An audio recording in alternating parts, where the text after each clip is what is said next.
În caz de accident, mașina sună singură la 112, comunică locul, câte persoane erau la bord în momentul impactului și chiar viteza cu care circula automobilul în acel moment.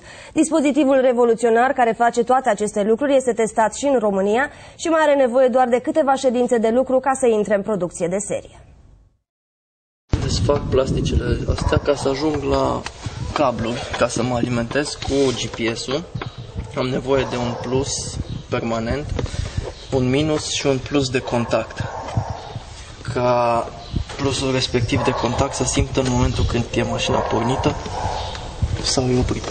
Sună complicat, în realitate însă e foarte simplu. eCall este un proiect al Uniunii Europene prin care în momentul producerii unui accident de circulație serviciul de urgență este automat apelat de către un dispozitiv din mașină și sunt transmise date referitoare la accident, poziția, locul accidentului, timpul când s-a petrecut și alte date luate de la computerul de bord al mașinii.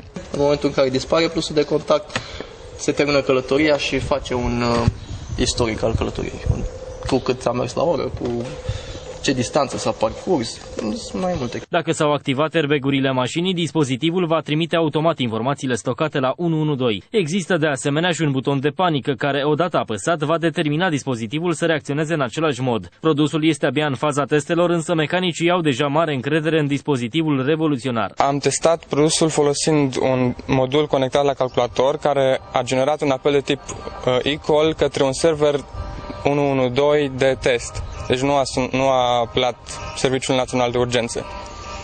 Și testul a fost un succes.